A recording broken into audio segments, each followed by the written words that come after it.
Welcome to Piano Key Talk, where everything is not always black and white. All right, we'd like to welcome everybody back to the second episode of Piano Key Talk. In this particular episode, me and Sam are going to discuss some intricacies about our crazy ass families. So yes, they're pretty nuts. So just be prepared. Mainly mine, I think. It's a little out there. To say the least. Yeah, I would agree with that. For sure. All right, so I think, Tristan, you have some shout outs before we get started, right? I do. I want to shout out my intro you guys are listening to. That is a good friend of mine from high school who does production on beats and everything. And his name is, he goes by T West Music. Please hit him up. Reach out to him. He's got phenomenal beats. You're going to want to listen to him. I guarantee it. It's at T West Music. That's all social media. And that's TEEWESTMUSIC. Also, I want to shout out to the one that gave this title for this, which is awesome. He's one of my best friends. He actually gave me my first job at 15 and a half at McDonald's. Shout out. And you can hit him up also if you need some great ideas. The dude is super witty. It's at dumb.mass. So that's DUMB.MASS. Obviously a play on word for dumbass, but dumbass. That's his social media handle. So definitely reach out to him. Also shout out to Amaya. She's been down with us from jump. Yeah. And a lot of support coming from her, so that's awesome. Also, Sarah, she's gave us some questions that we're going to address tonight. So I think we wanted to get that out there, just start things off and make sure we, I guess, quote unquote, make things right. Reach out to those that helped us. I think that's the point of it. And we appreciate all the support we've had so far. We've seen a huge increase in followers on all our social media, so it's been pretty awesome. Yeah, so we appreciate the love, guys. Yeah. So let's just jump into it, guys. So we really want to talk about our crazy ass families, and the first thing I want to talk about, just because I know how crazy my family can be and how ignorant, unfortunately, we can be sometimes, including myself. And so there's just some things that I want to talk about that we've been through together, that Tristan has went through and overcame, and fortunately he's still here. But the first thing keyword, fortunate. Yes, absolutely. So the first thing I really want to discuss is our first Christmas together. I want to preface by saying we actually weren't even officially dating at the time. No. But he made the trip with me and endured my family. And that first trip, we get out of the car. Well, we pull up to my uncle's house because it's where Christmas was. And my uncle's garage door is open. And all my uncles, my dad and my brothers are all sitting out there. Some of them are smoking and drinking. That's just kind of how it works at my family functions. Yep. And I swear, at one point, I thought I was going to have to pull Tristan out of the car. He was tiptoeing. I've never seen him move so slow in my life that I thought he maybe was going to take off running down the street. I don't know. But Tristan, walk me through how you felt that day. There were some times where it got a little dicey, obviously, because when you go into a situation like that, you got a great family, and obviously I didn't know them at the time. I know them now, and I love them to death. At the time, I didn't have that type of relationship with them. So when we pulled up, they're in the garage. I can see the garage, and I'm just in the car thinking, this is a bad situation for me. I'm looking around. I'm not seeing any black people at this particular function, which is very uncommon for me to go to a function where I don't see any minorities whatsoever. So it's a little intimidating, and for me to be me where I came from, it still was like, shit, this could get ugly quick. I don't know. They may look at me, see me get out the car and be like, what what's this black dude doing at our function? Like, who invited him? Well, in my ignorance, I'm not thinking. I'm like, oh, No, she's gung ho. Let's it's go. just another person. Like, Get out. Meet my dad. Yeah, like not even thinking twice about it. Nah. However, I didn't understand the emotional stress Tristan was going through at the time. Oh yeah, it was super stressful. Super stressful. Yeah.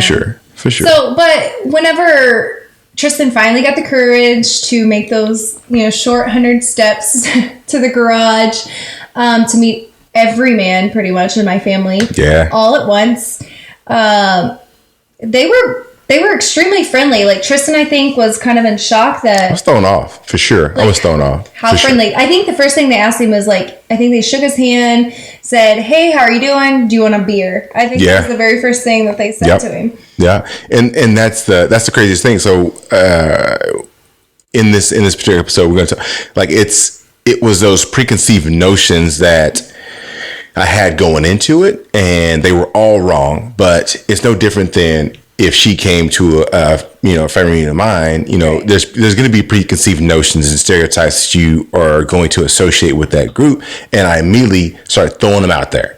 And when I got in there, they immediately started tearing those walls down instantly. They were immediately welcoming, warming, and it was a family event, and it kind of threw me off because at first I thought, well, shit, I'm about to knuckle up. Like I can see there's this big dude, who turns out to be your Uncle Norm, this big fella, and then I see this little fella, turns out to be her dad, and both her brothers are there, and then there's me. So no, don't get me wrong. There's no bitch in me. There's no bitch in me. Now, if I got to square up, we'll tussle if we got to tussle. But I was hoping it wouldn't get to that point. But however, once I got in there, like she said, they were like, "Hey, Yeah. do you want a beer?" And they went out their way to make sure I felt comfortable, and that to me meant the world. Well, and just let me piggyback on that. Like, my dad, the little fella Tristan was talking about, he literally is like 5'4". He's pretty tiny. But he's an amazing father, so I can't be thankful enough for him. But my dad is he's a very friendly guy, but with men in my life at this point, he hadn't been very impressed. Let's just say that. And he would meet someone and shake their hands, say, "Nice to meet you," and that was about it. You didn't get much more out of my dad. He's a talker, so for my dad to be quiet, it's kind of rare. Is. Yeah, he'll rope you. He'll rope you. He will rope you into a conversation Like in a any heartbeat. dad, right, though? Well, I don't know. I ain't got one, but from what I've seen, it seems to be the norm. Yes, you are it is correct. the That seems to be the fucking norm. So, anyways, it was weird to see my dad. Literally, I mean, if they would have been girls, they would have locked arms and started skipping down the road. Like, I don't know what it was. No homo. No. Pause. My dad literally just, I don't know what it was about Tristan in that moment that he literally, Yeah. like, I don't know, And he literally he took you under his wing. Yeah, no doubt. I mean, he made me feel super welcome, and it did what, I'm not even very good at as being a host, introducing me to like everybody. And he made sure I met all the male figures in the room. And so everybody knew, because here's what you expect, right? Is if I walk into that situation, what everybody expects, they say, okay, there's going to be some whispers, right? Who's that black guy? Is there a black guy? Who brought the black guy? Were there any of those though? No, and that's the thing. Look, you expect that, right? And it's almost like, okay, who brought this particular dessert, so to speak, but he made sure that he introduced me to everybody. He was like, "Hey, this is Tristan." And the funniest thing about this shit was he didn't know how to like label me. And if you know me, I hate labels. I am against it in work, in real life. Labels don't exist. Okay, we're people. Period. Okay, doesn't matter. Labels, skin tone, doesn't matter. We're all people. Period. And he had that awkwardness, like, "Hey, everybody, I want to introduce you to Tristan. This is Sam's guest, friend that she brought. Like, it was like one of those. It's one of those things. I think he said guest, friend, boyfriend. Like, Oh yeah, he threw it all out there. He rolled through the whole list. Yeah. Someone He ran different, through the docket different for sure. title. For I sure. mean- Yeah. And it's like you want to help somebody get off that edge, because they're on the edge, like ready to jump off, and you're like, bro, I got you, bro. Just say boyfriend, okay? Just for shits and giggles, for S's and G's, just say boyfriend. This will make this go a lot smoother for you and me, in all honesty, for this situation. So Yeah, I think I was a little more stressed than you were doing that. oh, no doubt. Like, you were just afraid. Honestly, okay, look, real shit. I knew, like, you could see it in her face. Like, her whole demeanor was, I hope nobody slips up and says the N word the entire time. I don't know. I don't think it'll happen, but if it does, I gotta be ready. So she's on her P's and Q's, make sure everybody stays in pocket. And the whole time I'm just like, do. And she's like, hey. It wasn't the N word. Oh, okay. Maybe it wasn't that He extreme. thinks it was the N word. It probably No, was. it was more of, what are you going to say to him? Are you going to scare him away? Because again, we're not even officially together at this point. So I'm like, I'm trying to keep the guy around. I mean, thankfully I have so far, but I didn't want him to judge me for maybe something that they might be ignorant to. Because again, like you'll see through all our episodes, I'm still ignorant to some things that Tristan and I have together, and we've been together for over 5 years. So with that being said, I kind of want to move on to the gun safe situation, Tristan. It's the same Christmas event. Yep. And my uncle bought himself a gun safe, the pretty massive gun safe that an adult human can fit in. And all the men went upstairs to do what men do. We are that stereotype white people. Men do the men stuff, girls do the women do the women stuff. And true. all the men So went true. upstairs and they invited Tristan. Yeah. But And- it wasn't like an initial invite, because I'm downstairs. I'm like, you know what? Look, I get it. Y'all up there doing y'all thing. Do y'all thing. Okay? That's what y'all do. I'm not about to jump into y'all gun safe, whatever it is y'all doing up there. I'm good Tristan heard downstairs. the word gun and was like, fuck no. I'm good. Because that just seems like if a smart bet is to stay downstairs, because they're upstairs, out of sight, out of mind, putting the gun safe together. And so I get up there and it's your dad. It's both your uncles. All three. All three of your uncles are up there, and they're collectively trying to figure out a way to get this gun safe up and running. And the whole time I'm sitting there thinking, Side note, it takes like 6 men to figure out how to put a gun safe together. well, if you saw this gun safe, it was body size. It was full body size. You could put a Miata in it. Like, it was full body size. So we're up there, and they're like, "Hey, we need some more beers. Tristan, you're the rookie. Okay, we need you to run downstairs and get some more beer." And Now- who did you run into? So then I ran into Mima. Mima is the sweetest thing you'll ever come across, outside of Mima's mom. Sweetest thing you ever run across. But she is totally against. Alcohol, any type of alcohol. She's very religious, and she's not. She knows that we drink it, but we try to respect her with our choices. That's why all the men were in the garage drinking and smoking when we pulled up, because they like to hide it from her. So even if we're drinking inside, we may have like a solo cup with a glass of wine in it, but we just don't want her to actually see it, just in respect for her. Yeah, 'cause like she's- underage drinking. Like you're scared. Like, Yeah, you're scared I to show a beer can in front of Mima. Like, you're like, all right, I got to put this in solo cup or my Sonic cup or something. And you're a grown ass man, but you're going to do that because you like respect for the situation. Because again, this is my first time meeting everybody, so I'm going to respect the situation. But he doesn't know exactly at the time. Right. I didn't warn him, so to speak. Yeah, that shit was not brought up in our briefing. We did not go over that bullet point. That shit got glassed over immediately. But typically, Should have been addressed. beer Should've been cans remain outside. They're not brought into the house. But I think my dad and my uncles overlooked that because they were upstairs. They weren't thinking about the 15 steps from the garage to the stairs inside. Right. And so there's me carrying like 3 or 4 beers, and Mima was like, "Hey, where you going with those?" You know, they listen. They sent me down here, and I'll be honest. I just turned around and walked away. I did. I just fuck it. You know what? I got nothing for you. I love you. I do, but I gotta go. Because I don't really know what I'm in right now. You know, to be able to give you the right answer.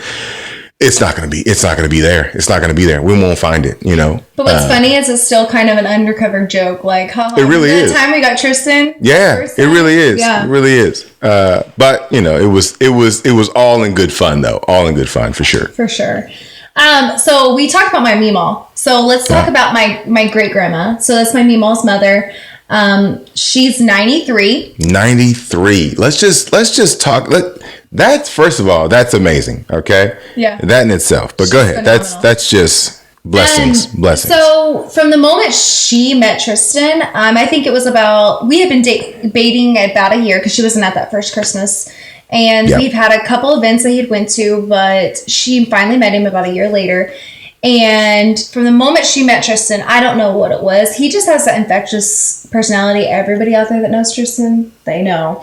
Well, I mean, listen, she saw a black dude and she was like, hey, this is the closest I ever got to a black dude. Y'all see his head growing, like it's just gonna She was like, all right, listen, I need to clear some things up. I'm 93 years old. I ain't cutting corners. I need to know direct what that thing do. And that's but she didn't say those words, but that's kind of what she was like, what that thing do, because I've heard stop as a youth. But I'm speaking that's those are just jokes, but you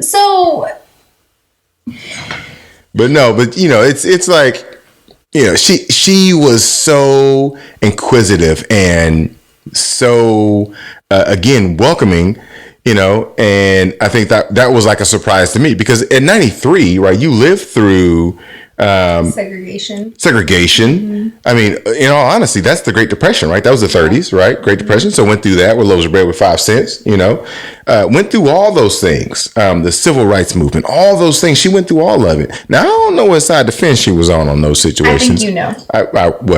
I'd like to think I knew, but I'm not 100. I can't say for concrete evidence. What I do know, I can't tell you what I don't, but I can tell you what I do. She loved me, and that at the end of the day means more, you know, is that she's open to it now. I'd much rather somebody go through their entire life with ignorance, but at the last very moment and say, you know what, I see it. I see what everybody's talking about. That to me is a life-changing moment. So there was something said when you and Grandma in that first conversation. Y'all sat there and spoke for a good 10, 15 minutes by yourselves one-on-one. And there was something that she said that some people may have not taken, you know, they may have been offended. And let's just be honest. And can you just go. Well, for me, so what it was is we're sitting there. I'm at the counter, and I'm doing what we black people like to call minding my own damn business. And I'm sitting there. My family doesn't do that, by the way. Not at all. Listen, just a real side note. White people don't know boundaries as far as like how far you need to come close to somebody, how long the conversation needs to go, if I want to engage. Anyway, I can go on a whole tangent about boundaries. But anyway, so she comes up and she's so awesome. She's talking to me, telling me about, you know, her life, and she does paintings at 93, which is fantastic. She plays a ukulele, which is phenomenal. Again, at this age, like to still be cognitive and be able to do all those things it's amazing. It's a super blessing, right, to have that. And she said to me, and I want everybody to listen, okay, because I want everybody to understand where I'm coming from with this. She said, you know what? I haven't really been able to talk to very many colored people before. And now to most, you'd be like, look, I get that you're 93, but you're about to catch these hands. Okay. You're about to catch these palms. Yeah. I'm about to put paws on you because you didn't call me colored. And I think my whole body turned red when you told me. I'm sure the whole room was like, the DJ scratched because she didn't call this the only minority. I'm not, again, this whole podcast is not black and white, right? It's minority. And I was the only minority in the entire room. There's probably 30 people in there. There's one minority in there. And she called me colored. and you could hear the air leave the room. Like you people would have were heard like, a pencil hit the floor. like it was like, psst. Everybody was like, what is he gonna do? What is he gonna do? And to me, I played it cool because at the end of the day, that was the norm, back in the days, right? Well, and Tristan, so that was PC. So if she would have been any younger, would you have taken it any differently? Oh yeah. I'd have fought my way out of there. I mean, I'd have done it. I'd have put palms on everybody because at that point you know better. But if it's ingrained in you and you're thinking this is the right way to approach this, because the opposite to color was always the N word, right? And so the PC route, because we accepted it as Black people, we accepted that when we had colored bathrooms, colored water fountains. We not, I say accepted, but it was what it was. It was the norm at the time, right? And so to her, that norm still exists. So for me to say, hey, times have changed, 93-year-old lady, you got to get with the times. Call me Black or call me African American. Well, that's just ridiculous. Right. Right. And it's no different than young kids now. And she even said it in your conversation too. Yeah. She said that she hadn't been able to talk to very many Black people. And so, exposure was limited. So she had a lot of ignorance that was obviously exposed in that moment that Tristan chose, thankfully, to, take that as a maybe teaching moment. Right. Educate you. Exactly. Absolutely. Educate you. So absolutely. But it was a great experience for sure. Yeah. Which to this day, let me just add real quick. She will seek Tristan at any family event. Yes, you will. And she will sit down. She'll put her hand on his knee and just talk his ear. Stop. Hey, now. Hey, look. Now, get that work. Now. All due respect. Stop. But she does, and she does love him, and she doesn't treat him. No one in my family, nobody does. Everyone is treated the exact same. And so I'm appreciative of my family, and I know he's appreciative, the comfort level that he has with my family. Absolutely. Because of it as well. Absolutely. So, but let's just talk about some more awkward moments. There's a lot of them. We talked about my daddy. I'm a daddy's girl, so sometimes Tristan and I have no idea what that's like. I have no idea what that means. That breaks my heart. No, it shouldn't. It is. Because especially being a daughter, I have two, like I said in the first episode, I have two older brothers. I'm the youngest of three and I'm the only girl. And I'm honestly, Tristan can vouch for this, I am literally my dad's twin. So no homo. So my dad and I are two peas in a pod. He's granted I'm a mama's girl, but my daddy is he gets me and I get him. So anyways, my dad is great. He wants everyone to feel comfortable, but sometimes he talks himself into a hole and he just keeps digging and he just keeps digging. And I don't think he even knows he dug himself in a hole. No, don't. So, and he always feels like he needs to relate to Tristan in some way, whether he's talking about friends that just so happen to be Black, or famous people like Tiger Woods that happen to be Black. So just emphasis on that Black right there. It's a little strong. You want to soften that up a little bit for the audience. That could get your ass whooped. So I'm just saying, let's soften that Black thing up. Heavy on the beat. Go ahead. But I say that, and I'm emphasizing that because Tristan at times, I'm sure, has felt awkward, and he has been a champion through it all, and hasn't been offended. And I think he understands that my dad's trying to relate to him, not to make excuses for my dad. But how have you Well, and it's not really excuses. It's understandable. I would like to think that I'm a little cultured. Yeah. I like all genres of music. There's a chance if you get in my car, I'll be playing country music, and some of that stems from my brother, my middle brother. The one just older than me, he's a year older than me, and he loves country music. 100% of the time. Yeah, he's all cowboy. And Rodney, he would go out his way to make me feel comfortable, and a part of the conversation.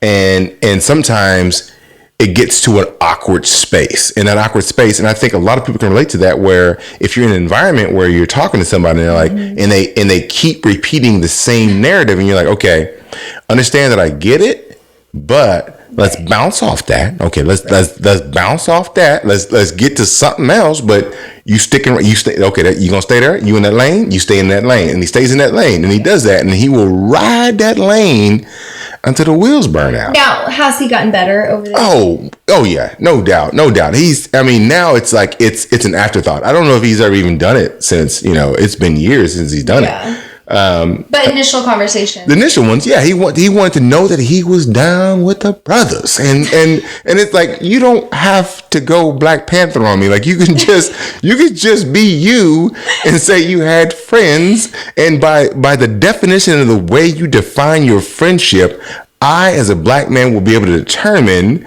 to the best of my ability if that was a Black dude or not. So if you said, to me, for example, growing up, I had a friend of mine, his mom used to always be upset whenever he stayed out past a certain time. And she'd be standing on this porch with a switch ready to whoop his ass. I'd be like, oh, shit, you had a Black friend. Okay, cool. I got that. I know. You don't think white people do that? I'm not saying you don't. I just don't know if y'all know all the mechanisms that Black women used to use to whoop ass. There was a thing in the Black culture that was called whatever's in arm's reach. Mm-hmm. So in arm's reach meant whatever my arm, when it's fully extended, can grab, that's what's gonna whoop all your ass. And so it could be an extension cord, it could be a purse, it could be a broom, it could be a whole damn vacuum. You just never know what's coming. And if they couldn't reach for anything, they come in straight palms up. And it's a hard slap. They never really hit you with the fist. They never knuckled up on you. But a open hand slap was not out the question for a Black mother to bring one of them across the side of your face, or a solid thump. If you ever had a solid thump on the back of your ear, it will paralyze you. Just saying. I've had it, and I give it. Trust. Ask my kids. So, moving on. Yeah, we don't talk about ass whooping too much. I mess around and go to jail. Shit. We got to jump off that. That's a whole different situation. So, the last thing I really want to touch base on is, again, no surprise, another awkward moment in the life of our family. Is the very first family reunion that Tristan attended. Let me just preface by saying this family reunion was at Grand Lake, and if it's in Oklahoma, if anybody is from Oklahoma listening, you know where that is. It's in the middle of nowhere. It just so happened my family pretty much rented out this particular area of all cabins. So my family was the only one there. And of course, like Tristan said, everyone there is all white. He was the only minority there at the time. Yep. And just me. In the middle of nowhere. Yep. I don't even think we had service. Nope. Did we? Nope. That's scary. And so I know he felt awkward. It was a different type of environment than what he was used to. And he was forced to hang out with everybody the entire time we were there. Yeah. And we stayed the weekend. Yeah, we stayed the weekend. And let's just address that real quick. So we're just dating, right? But we have a cabin to ourselves, yeah. To ourselves. I mean, we all know what's about to go down. So, but the parents is like, he's new. Where's he sleeping? Side note: we stayed in the honeymoon suite. Stayed in the honeymoon suite. Got the jacuzzi popping. It's got a retro like Zenith television in that bitch. Mm-hmm. It's like a 13-inch black and white Zenith on the roller cart. Like we about to watch a movie in the in the teacher's classroom or some shit. But I think in that moment though, like no one in my family even blinked an eye. It was crazy. I think the only one that had an issue with it maybe was my Mimo, but she wasn't. She was going to respect us as adults. Yeah. But none of my family, they're like, oh, okay, we'll see you guys later. See y'all tomorrow. Didn't even blink an eye. And I think that was shocking to Tristan. Thinking, are your parents cool with this? Are they going to be okay? I'm like, yeah, I'm grown. I don't have to ask for permission. But he was immediately thinking, I want to respect your parents. I don't want them on my bad side. Right. So what was your thoughts? Because what we rolled up out there and I realized, okay, any black guy that's like in a situation and you're going to an event, like say a family reunion, for instance, and you are now going to be immersed in the entire family. All dynamics are showing up, right? Aunts, uncles, distant cousins, the first, the third, and all that. They're all showing up. And side note that we are only 6 months dating at this point. Yeah, so. And so I roll up there, and again, this is again a way opposite of all the shit I've ever seen in my life, which is, who the hell rents out an entire section of a lake? Like, first of all, we ain't got that kind of bread. Money not that long. Our cabbage is low. Okay, we can get like a piece of this, and that's about it. But they had every room, every little house they had out there, they had reserved. And so I'm like, first of all, that's impressive. So then you take that, and then you pop me in there, and now there's this one sprinkle of pepper and all this salt. And so I'm like, okay, this is a weird environment for me to roll into. Are you saying our food isn't flavorful? No, that's a different episode. But, when I tell you shit. I'm offended already. That got my blood boiling. Shit. But and now I'm swimming in this environment. Like, okay, how's this gonna go? Swimming in this environment. Yeah, swimming in this environment, and I say that to segue into her dad. There's this black guy, and it's like no, my dad asked you, Tristan, can you swim? Dad. Now listen. Really? Listen, I want to get so close and intimate right now with the listeners right now. Listen. If you ever ask a black man if he can swim, that means you have heard the stereotype that we cannot swim. Okay? I'm like a dolphin in that bitch. Okay?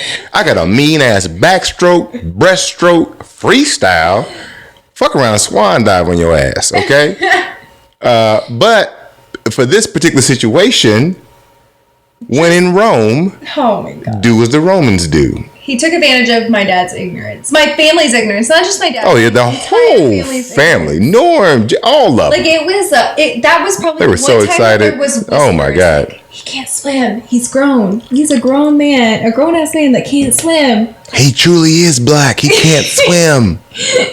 So bring out the chicken. Let's talk about the event that transpired. Yeah, so then he was like, "Well, have you ever and granted, real life though, I'm not a fan of lake water because it's standing and it doesn't move, and so I'm not a real big fan of lake water. You can't, right? I can't see through. I don't want to get anything I can't see through, and so, but I have swum in lake water before. I'm from Altus. We have Lake Altus or Lake Luger, whatever you want to call it, and so I'm familiar with it. Obviously, I've done it, but I'm not just going to go out my way to get in it. And so I played to his ignorance, and he was like, well, do you want to, I want to invite you to this will be your first time ever. And so he went out and told the entire family, Tristan's never been in lake water. We're going to get him to do it. Like the first day I was like, listen. To the point that there was like 10 of us that went and jumped in. Yeah. And Tristan was the last one, and everyone was chanting at him to jump in. Oh, yeah. Come on, you can do it. It was an event. An event. You'd have thought I just got crowned class president. Like, it was an event of events. Like, it's just me jumping my black ass in lake water. This is not new to me. But for the crowd, hey, I'm gonna play to the crowd. That's what the crowd wants. Is this what y'all want? Is this what you want? No, let's just be honest. He was just trying to win my family over even more. Yeah, I mean, shit. You gotta do what you gotta do. This is the honeymoon phase, right? Yeah. So to speak, and we're in the honeymoon room. So, so yeah, you gotta do what you gotta do, and I think it worked out in my favor. Living that lie, I think, helped them feel more. Closer? Closer to you. Yeah, no doubt. They were closer to me because shared it an experience, a first time experience to them anyway. It was a first time experience, but to me, I was like, shit, I've done this before. But hey, if it makes you feel grand, then damn it, let's do it. Yeah. Let's do it, Rodney, and we did it. So it was a really fun experience. Awkward at times, but definitely I think overall it was a fun time, different. And so we've moved on past that, and so we've all kind of grown together as one, so to speak. Yeah, we ain't got no choice, shit. But now, Tristan, so let's talk about how different your family functions and family events are in comparison to mine. Oh my God. Yeah, I will say, like, just as a quick reference, y'all events start on time. Okay, and that's No, they do, like, guys, to the minute. Like, to the minute. They say be there at 1 o'clock. We're going to meet at 1 o'clock. We're going to start eating at 1 o'clock. So you bring your because white people are big on casseroles. So we bring our casseroles, everything pretty much all ready to go. So you get there at 1, you start eating at 1. That's the plan. And if you're not there by 1:15, you're getting a text, you're getting a phone call. Hey, where are you guys at? Where are you guys at? So he's very accurate. Oh, it's so true. And they do that casserole shit. You know what black people ask people to bring? Bruh, could you bring some cups? A bag of chips? Who got the plates? Who got the silverware? Like, that's the stuff we ask for. And you know why we do that? Because black people are not trusting. Okay, we don't trust your food. We don't trust. There's a couple things. Okay, and there's this unwritten rule. I think in white families, I could be completely wrong, but in my family, whoever house it is supplies all that stuff. Right, yeah, you better not hope that I'm not giving shit. You better bring your own cup or something, or you better have a fucking Yeti or something, because we only got the ones we got at the house. That's it, no one or less. But then you take so like when white people showed up, like, they were bringing stuff. There was food coming into the home, because we always do buffet style. It's a smorgasbord, and you're like, whoa, they bringing shit. Because there's a list of things that like black people will not negotiate on. Like, there's no wiggle room on this shit. We don't even fucking play with that. So the wiggle room, potato salad. Listen, I don't even fuck with most people. Like, we just can't. Like, we would love to, but I can't. I don't know where it's coming from.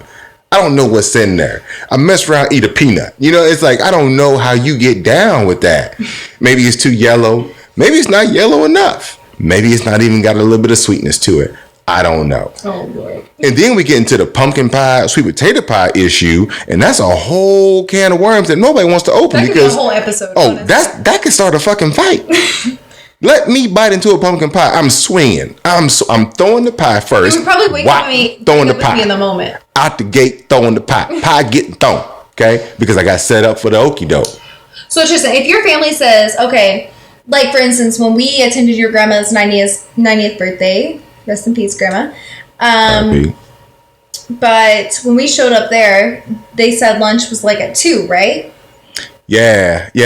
So how did that, like... Well, I mean, listen, with my auntie, she does most of the cooking. And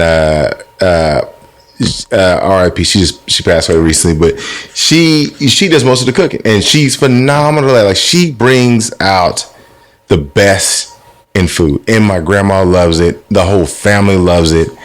And, like, so when that happens, when we know who's cooking it, again, to my point, who's doing what, and we will address that out the gate. We will address that shit out the gate. Hey, who bringing the potato salad? Yon birthday. Oh, done. Okay, I can get down with that. Okay, who got the banana pudding? Oh, I think your cousin's girlfriend, bro, she white. That's a racist statement. Low key, probably. But what I'm trying to prevent is for you getting your feelings hurt, because ain't nobody gonna touch that shit. So I'm trying to prevent you from getting your feelings hurt. Leave it. Who got the stuffing? Oh yeah, your mom's bringing the stuff. Done. Do it. Okay, cool. Who got the greens? Yeah, man. Your first cousin's girl's bringing the greens, but she white too. Push that. You can't judge somebody by the color of their skin, Tristan. And I'm saying that's what this is about. We're pushing past those narratives and those stereotypes, because you make some mean greens. I do. You do. You make a mean sweet potato pie. Thank you. My mama gave you the recipe, but at the end of the day, hey, you make it properly. Hey, and that shit goes a long way, because sometimes you like to skimp on the salt and everything else. But nonetheless, we don't like to get it. If we say we meeting up at 5, that means you need to be close to being ready at your house with your clothes at 5. That means we're eating at what time? 10? Maybe. That's a strong, and I emphasize that maybe. That's a hard maybe. Let me just side note real Concrete maybe. quick. We've been together as long as we have, and we still have not eaten together at one of his family functions to this day. Ever. Has not happened. Ever. Has not happened. Because it's just not possible. Being as far as we were at the time when we lived in OKC, it was 3 hours drive. Yeah. So they would start up on the Sunday, church in the morning, do your thing. Okay, appreciate that. And then, we say, okay, well, let's all meet up over at my cousin's house about 2-3 o'clock. We start eating about 4. Yeah, that 4 o'clock, that's a suggestion. Okay, it's 4 o'clock is a suggestion. 4 is like when the one person that's pretty much making everything, which that's my aunt. Yeah, Aunt Bertha. Yeah, that would be cooking. Everyone else would be just sitting there drinking, having a beer, having a good time, just conversing with one another. And she's in the kitchen slaving away. It's like while everyone else is sitting there relaxing, and she's cooking everything, and I'm sitting there, the newbie. Does she need help with anything? Nah, let her ride. Let her ride. What do we do? Let Are we it ride. Eating soon? It's 5:30. Nope. We have a 3-hour drive. We get another beer. Probably need to go. Like typical white people. Listen, it's pushing up on 4. The meeting was supposed to start at 4:30. Do you think we're gonna make that time slot or no? Okay, if we're not going to make that, then can we make adjustments to the schedule? Have I ever suggested, hey, let's go? Well, no, because you can't. In that situation, you can't. Well, you do. Okay, let's talk about suggestions to go. This is probably going to make this go a little longer, but I think it needs to be said. Listen, okay, for everybody listening, if you invite somebody, you determine when the show is over. Okay, so what I hate is. And I may be speaking of all black men that are out there, or anybody in a mixed relationship. When you go to the opposite races event, you go there and they say, "Hey, Tristan, you ready to leave?" Okay. First of all, I'm the only black guy here, so if I'm gonna raise my hand and say I'm ready to leave, we think everybody's gonna think, "Oh, he don't want to be here with us. Oh, he ready to go." Okay. So now my baby gotta leave because he want to leave. I didn't know what to say because she had asked me, and I just kind of thought that I should say something back, and I thought she was giving me the clue and the signal and the wink, and I thought that was but it wasn't. Right? And I've said that multiple times, like, do not ask me. Okay, to this day he gets frustrated with me, but this is where we bump heads. Like, I sometimes want to square up with him and just punch him in the face, but this is beside the point. I would never do that. But shit, OJ. But OJ like a motherfucker. But I want to say this is, yes, I get that at the beginning, but we've been together as long as we have. Like, I personally think that, like, it should be a mutual thing at that point. Like, if he's having a good time, let's say we're at my family event and he's having a good time and I'm just like, I'm annoyed or not, I'm not, don't get me wrong, I don't get annoyed by my family, but if I'm just like ready to, shit, I do. If I'm just ready to go, and he's not, I don't want to pull him from that if he's enjoying himself. So my thing is I think it should be a mutual thing. However, he still gets frustrated with me. I'm like, hey, are you ready or do you want to stay a little longer? I'm trying to make sure that we compromise together. No, he doesn't see it that way it's when not, we're at family events. Because it's not like listen, in my event, let's go. Let's get the fuck out of here. I'm ready to go. Now, whether you having a good time, you love my family, you enjoying their company, damn them, I'm ready to go. We came together and I know them. Okay, I'm ready to go. So I'm gonna go ahead and throw my goodbyes out there. When you start seeing me throw goodbyes out, then you know to wrap it up. That's the wrap it up sign. But that's the respect though. So no different if you came to me and said, hey, I'm about to say my goodbyes. I'm be like, cool. I'm with you. You know, this is your event. So I'm gonna rock with you. But you don't think that, like, at this point in our relationship, you don't think it should be any different? I don't think it should be different in any situation, honestly. In our relationship or any relationship out there, I want that to be super clear, like super concrete, clear. Any relationship, any situation, like if I brought you, I say when we leave. And I could be wrong about that, but to me personally, if I bring you to a situation, then I'm gonna say, hey, it's time to go, and I'm gonna say my goodbyes because I know everybody here, so I'm gonna start saying my goodbyes, and I want you to follow up with that, and that should be your clue to say, okay, he done with this shit, he done with y'all, he ready to go. I love you. I want to stay, but he ain't having it. I got to bounce. And he knows I have a different perspective on that, but like we'll probably have our fights for the rest of our lives about that. Not fights, but disagreements. No, they. I mean, you can call it what you want. You know, you can put any adjective you want in front of it, but I mean, it is what it is. So, but I mean, regardless, it is what it is. It's agree to disagree. There you go. So it is what it is.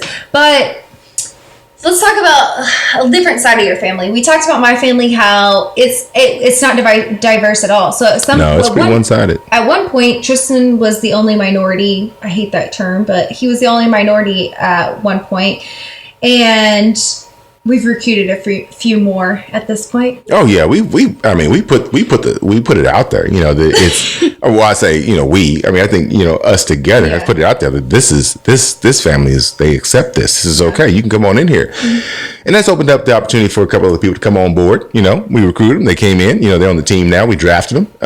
Your brother now, he has a black boyfriend. Yeah. Super cool. Yeah. And I will say that, you know, when we go to events, like all black people events, I don't know what it is. I really don't. I wish I could find out why, but I don't know why. But it could be a classroom setting, it could be a work setting, it could be a meeting. Black people gravitate towards other black people. And it's an unconscious effort. Like your chair will magically end up next to another black. Tristan's like completely obvious. He does that nod, like, hey, what's up? Like, okay, that nod is not a hey, what's up. That nod is, hey, if shit pop off, I need to know when you head nod me back.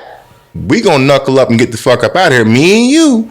I don't even know you. Now, is that just black people, or is that anybody that's not? I think that's across the board. I think, you know, but I hope it's not for white people, because we gonna that's a tough fight. If y'all do that shit when y'all get in the meeting, like, hey, if this black dude act up, we all gonna get him. God damn it! Come on. No, I meant for like other, even the odds. Like I meant for other. Yeah, I would think so. I can't speak on those. I would think so. I know for me, when I get that head nod, and the other brother on the other side understands, she's like, oh, okay. We connect. Oh, okay. We know the exits. We counted them. We know how we can get to each other quick, get back to back, swing the fuck up out. That's just, it's common. But what's crazy is Tristan, unlike my family, his family is very diverse. Very diverse. And every time we go to an event, obviously you see multiple, like, different, I mean, you would think that we are just in Walmart, like, because there's like a number of different types of races. It's a gaggle. It's a gaggle of mixed couples. And you never see any white people like, hey, what's up? Like, we never. Like, but like, do you? No. But do you? No. Maybe subconsciously. But I will say, because Tristan's family is so diverse, though, like, I'm not surprised that doesn't happen, because everyone is like, it's super inclusive. Like, it's no different. For, like, there's not a time that I would say that it would be uncommon for in my family functions for it to be a lopsided number that would gravitate more towards more white people to be in there than black people, because that's how diverse my family is. And I spoke in episode 1 where a lot of my nieces and I have a nephew that's mixed. But I also have other nieces and nephews, you know, that on my oldest brother's side, you know, he's got 2 boys and a girl, and you know, they're quote unquote all black, or non-mixed, if you will. But you know, for the purpose of this podcast, you know, for us to speak on those topics, I brought up the mixed ones, and they outweigh the all black, 100%. You know, and that's just the truth of it. But we've accepted that, and I say accepted, but it's more like it just is what it is. Yeah, it's life. Right. It is. Yeah. Right. And so, like, even though we have all these differences, I mean, even the fact that my family is white and we're not diverse at all, and Tristan's family is very diverse. So it was a little easier for me to be integrated into the family. But we also have a lot of similarities as well. And like, the one thing that I think that we both agree on is the biggest, I don't know, positive thing that we could get from our family, I guess is the easiest word to use, is our family's acceptance to one another. Like we both were a little intimidated, I think, obviously, like anybody going into a new relationship, but our families didn't blink an eye, regardless like of our skin color or anything. It was just Or what like, we thought. yeah. I mean, we're in this relationship, so obviously we accept it, we love it, but then we were worried about our families when realistically we're the ones that are more worried about it than they are. Right. That could not be truer. I agree. And I think like even to this day, like I think that has helped our like relationship with one another's families. I mean, because there's times that his mama will message me and be like, hey, Tristan's not messaging me back. Can you tell him? Like, absolutely. Like the fact that she feels comfortable enough to come to me and ask me, in-depth questions or concerns about situations that are happening. Like, I think that started from like the acceptance and like we just treated each other with respect from the jump. And I just can't be thankful enough that his family has accepted me for who I am. Yeah. I mean, and Lorraine, I mean, my parents are phenomenal. Yeah. Lorraine, which is my mom, I mean, she can be crazy at times. It's like a 70-30 split, but either way, you love the 70, you love the 30, either way, she will give you who she is 100% of the time. And I think that's what she showed Sam, is that she is who she is, and there's no change in that. And I love and respect the way she carries herself, and she made, and for me to take credit for why me and my family, my brothers are so open, that would be a disservice to her, because she's the one who made it possible for us to have the openness, have that level of culture in us, to where we understand there's more than just out there. I remember vividly, there was a time where my mom was listening to this saxophone player, Kenny G, and I was like, Mom, turn that crap off. Why are you listening to that? And she's like, you don't know, this is Kenny G. Like he's the man. I'm like, yeah, he white. He ain't the man. He white. Where Run DMC at? Where Too Short at? Where's Todd Smith at? What's going on? But she opened her eyes to that, and I remember her talking about Clint Black. And it's like the countries and like that type of stuff is what my mom made sure we didn't stay in that bubble. We got outside that bubble pretty quick at a young age. She helped you become more cultured. Absolutely. Yeah. Absolutely. And I think and I love her for that. 100%. 100%. So, I mean, is there anything else that you can think of, like what makes our family so similar? Like they have a lot of common denominators, but I mean, what's something else that stands out to you about our families? I think it's the love for family and togetherness. Like that's the biggest